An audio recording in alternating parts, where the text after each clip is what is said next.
Good morning. We're back. Coffee with Kelly and Mark. This time we come to you from Timberlake in Mount Carroll, Illinois. We got down here this past Sunday. It is now Thursday morning. We prepared to leave. We planned to do a video earlier this week, but we just got lost in the enjoyment of the lake. So I encourage anybody, if you're looking for a vacation spot, check it out. Timberlake in Mount Carroll. It's an 11-acre lake, full hookups for campers. We got a cabin. There's a number of cabins right here on the lake. We're sitting out in the front porch here, and the lake is, 20 feet from our deck here. Right behind us is our master bedroom. So we have full access right out to here. Main door's just right over here. The cabins are fully equipped. Okay, and I'm putting out this. We come here every year for, we don't know how many years actually. Gosh, over 8, right? Yeah, definitely over 8 years. And it's just a beautiful place. The cabins have refrigerators, microwave, satellite TV, so you have something to do with raining or whatever. And unfortunately, on these hot days, you do have to deal with the heat in central air. So it's beautiful. They have a beautiful swimming pool up above, very short distance up there. Normally you can rent canoes and paddleboats. They don't have them out this year, I think, because of the COVID going on and everything yet. But we have my in-laws, because his parents bring the kayaks, so the kids are able to go out kayaking and so forth. Just plenty to do. So anyway, that's a little plug for them guys, because they deserve it. They've been very nice and very helpful to us. This cabin is somewhat handicap accessible, has a ramp coming up. We got a walk-in shower and everything, so like I said, full amenities out here. Just no stove. You have to go out and grill out. Gee, you have to grill out. Terrible thing. I don't know how we do it. Such a rough life. It is. That's really roughing it. I don't understand. The crosses we bear, right? Yeah, okay. Well, that's kind of what I think we kind of want to talk a little bit about that. The crosses we bear today. Now, we had an appointment in Iowa City last week, right? Last Wednesday, and I go there every 3 months, and it's better living, just to help. Quality of life. Quality of life, thank you. Yeah. So they put me in, take me in the room, nurse comes in, takes my vitals and all that, doctor comes in, gives me an examination, kind of rates how I'm doing, muscles and all that stuff, and makes any recommendations. And we stay in the same room. Physical therapist comes in, person who deals with the vocal and swallowing, she comes in, they come in and check my strength in different ways. Several different people, I can't even remember all. Physical therapist, occupational therapy, speech pathologist. Yeah.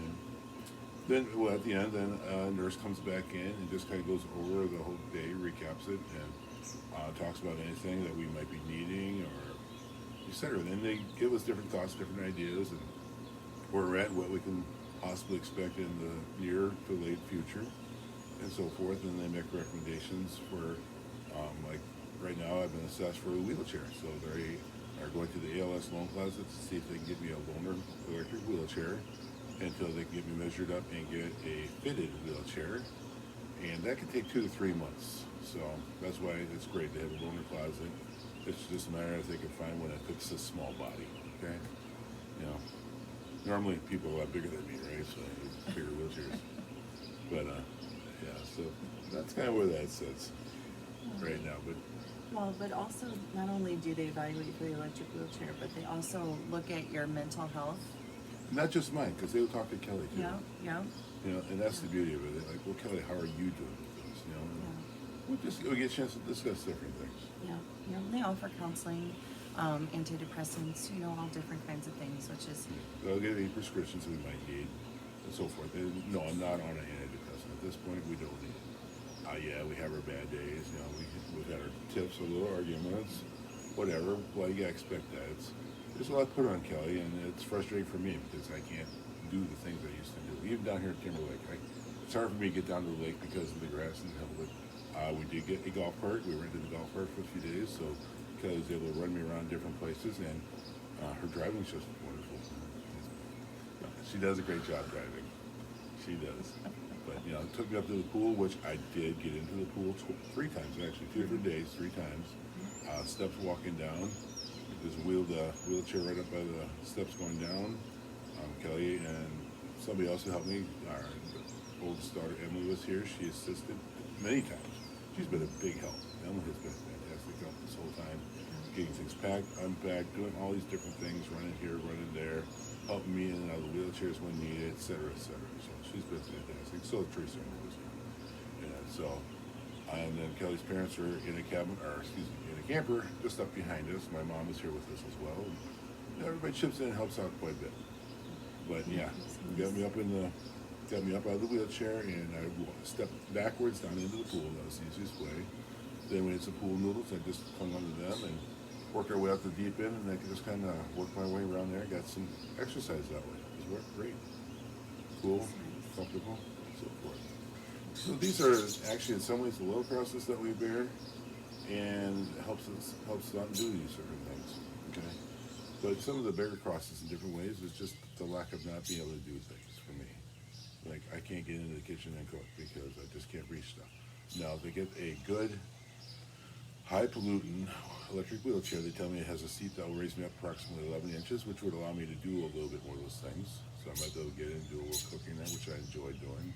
The same with the grilling. It's tried doing some grilling, and I've done it at home a little bit, but it's difficult because you got to reach way up to do things, and it makes it difficult to do. So getting one with a seat like that would be a big benefit.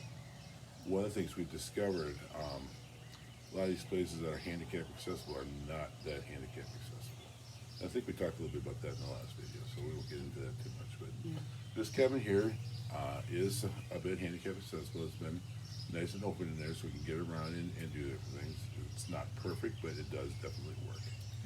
So there's always, the more room you have, the easier it is, plain and simple, for wheelchairs especially. And but we're able to wheel right up in there, get right inside the door, and just enjoy the whole week that way. So, but, you know, we talk about a lot of different things here and there, and sometimes I feel left out in different ways because people don't always include me in everything because they think I can't do this or I can't do that, but kind of like, well, ask, because, you know, sometimes there is a way for me to do that. You know, we want to be a part of everybody's lives. We want everybody to be a part of our life.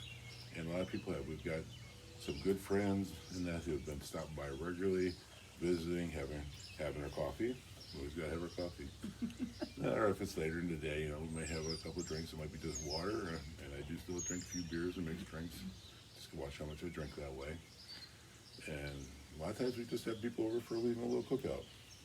Throw a couple burgers on the grill or whatever we have handy, chicken, pork, you know, all this stuff. But it's a struggle though when you don't always feel included with everything on everybody. And I want to be out there. You know, we don't know how much time I have left. When we got the diagnosis, they said 2 to 3 years. It could be less, it could be more. Nobody knows. Even talking with them, and I was saying last week, you know, the doctor's like, well, I guarantee you, you really should be here next year at this time, but I can't tell you what type of shape you're going to be in. You know, I might be fully wheel-bound and not be able to do anything, and I might not have progressed a whole lot more. Nobody knows. Everybody's different that way. You know, so I just want to be a part of everything as best I can. And yeah, there are places I can't get into because of steps and so forth like that. But, you know, there's plenty of places that there's a workaround. Now, I can, using the walker and Kelly helping or anybody else, I can walk a few steps here and there and go up and down 2, maybe 3 steps. I can't push it much beyond that. Now going in the pool is a few more steps. The further you get in the pool, the less weight there is, as we all know that. So it's just very enjoyable that way. And just be able to float around in the pool, it's just so relaxing. Being to do it with Teresa and Rosie, and Emily was in there too, up here at this pool, and Kelly, my beautiful, gorgeous wife, was in there. And even my mother was in the pool for a while the other day. Yeah, and our nephews and niece. Yeah, yep, we got a few nephews and nieces up here. So, and we just had a great time. You know, it doesn't take much. It's just getting out and doing things. It does get lonely at home sometimes. You know, we sit there and Kelly and the girls are trying to get work done around the house, and I really can't do much of anything. They say I'm not a burden, but I feel like it sometimes because I just can't do much, and I need everybody to do so much for me. And that's so. Well, and you're a worker. You're a doer. You stay busy. So this is a big cross to bear for you to have to sit, and you have to really, you know, as a spouse and as a caregiver, you have to try to think creatively of ways that they can help, you know, with dinner. You know, can they do something at the kitchen table? Can they do something from their wheelchair or from another chair, or with their, you know, because his hands and everything are really good, and his arms, and he still is so smart. You know, so there's just little things. Said that before. Yes, I have. Stop it. Yes, I have. So there's just Mister? lovely weather we're having. Beautiful weather. Beautiful day we have. Yeah, so we're just, there's times where we have to, like we're trying to work in our kitchen and it's small. So there's times where we'll have Mark off to the side and we're not trying to put him aside. We just can't all fit through the kitchen, all together. And so there's just, learning a new way every day. And it's difficult because I'm always the organizer and doer, and I don't want somebody to have to wait on me all the time, and I want to be able to help out and participate and do these things. And it is difficult. But at the same time, it's nice knowing that they don't have a problem with that. So, and one of the things that I kind of want to bring up, it just hit me here too, was talking about my disease, the ALS or anything else. I think most people who have something, whether it be ALS, cancer, or whatever, they want to talk about it sometimes. I don't have any problem. If you got questions, ask. You just want to, everybody's always saying, well, how you doing type of stuff, and I could live for a long time or whatever, and this is true, but sometimes I just want to talk about my day-to-day life or how I'm truly feeling and how things are going. And I think most people who have some type of disease like that, they want to talk about it because in a way it's a chance to vent it a little bit of frustrations, and just share it. We want it to be part of your lives. We want you to be part of our lives. And as far as I'm concerned, I think most of you know I've handled this, and I feel like I've handled it very well overall. Yes. And so has Kelly. Yes, we have our down moments and so forth, but we're not afraid to talk about it. It doesn't bother me one bit. I'll answer any question, talk about anything, give a better explanation to the best of my ability. I am definitely not an expert on it, even though I'm going through it. They did tell us in Iowa City that for patients having ALS, in a sense, I have the better disease of it. By that I mean, it started in my feet, and my left foot specifically up here, my leg. So I'm going to be wheelchair bound, but I have my upper strength. I can still breathe fine. I can still eat, as you can see. Unfortunately, I did put on about 15 pounds. So that's not a good thing, but yeah, I'm sitting there. I don't get a chance to do a whole lot. So I just got to watch what I'm eating a little bit more. But at least I can still eat, and I can still have occasional drinks, like I said, and still do things that way. Some people, it starts up above, they lose their ability to eat and drink or breathe properly very quickly and do it and talk. Yeah, as you can tell, I do like to talk sometimes. Just a little bit. Not as much as certain other people. But anyway. I love her dearly. If we couldn't harass each other, it wouldn't be any fun. That's right. So if you got questions, ask. You can send me a text, send Kelly a text, even in the comments or via Facebook, and we'll address them on the next video or whatever, or directly, So, I don't know. What do you think? For now, I would just say if you were dealing with this diagnosis and you're trying to figure out ways to get through stuff like this, just keep trying. There is no book, there is no manual, there is no for sure way of doing these things. That's the one thing we've learned is we just have to keep trying different ways, and it works. And also the biggest thing we've learned too, and this was a nice thing with the ALS Association in Iowa City, we talked about, our moods, and sometimes he, can get, that heaviness on him of what he can't do. And then I tend to be a person like, but you can still do this, and you can still do that. And the counselor was really good. She's like, but you need to acknowledge his feelings. You need to acknowledge where he's at with this mentally, spiritually, and physically. And I'm so worried about him getting so depressed and sad, and I just want him to be happy and uplifted and joyful. But I need to also let him be in that moment as well. You need to vent those little frustrations. I need to let people, let myself just like, I can't do this, okay? I'm not trying, or I don't want to dwell in self-pity, but at the same time it's frustrating because I can't do this or I can't do that. And it's easier on me if, Kelly or whoever would just say, yeah, I understand, it would be difficult. I don't need to hear what I can do sometimes. I just need somebody to say, yeah, you know what, I might not fully understand, but I do understand. And that's the way it is, I think, with most people. They're not trying to dwell in self-pity or anything else. It's frustrating when you've led a life, I'm 54. Yes. Oh, yeah. Memory, you are. I think the memory's going too.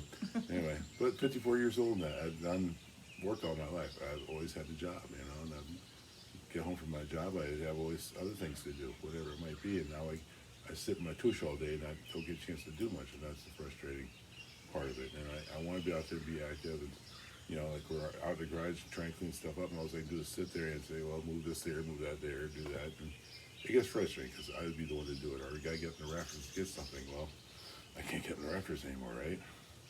You know, just different things like that. So anyway, you know, it's not so much self-pity, it's just frustration. So anyway, I think we've gone on long enough. I know I tend to talk a lot. You know, I don't talk as much when the video's not running. I really don't. When this thing gets going, I just don't shut up. It's kind of annoying, I think. I know I annoy myself. I don't even know why some of you watch this stuff. I don't know why you want to listen to me. I don't understand that. But I appreciate it. So, well, this is June 12th? I don't even know. 10th. So I don't even know what day it is. So, June 10th, we're, 7 months from Christmas, so Merry Christmas. Stop it. I think we'll say goodbye for now. Oh. Thank you very much. Maybe you can pick up the video and just kind of give a little scan of our lake. Oh, yeah, I can, yeah. Try to do that. Hopefully it turns out real good, however she can do this. She's a professional at this. Yeah, I don't know about that, but here, just to give you guys a glimpse of what we get to enjoy here. This is Timberlake, guys.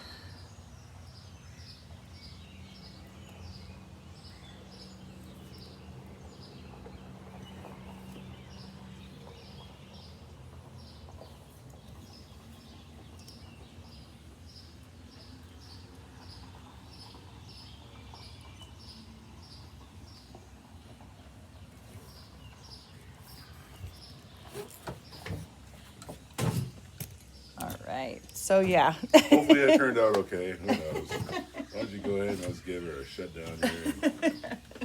May our Lord Jesus be with you every day, every moment, everything. God bless you. Thank you for watching us. And I look forward to not seeing you again. I mean, seeing you again. Cheers. Yeah. God bless you guys. Yeah.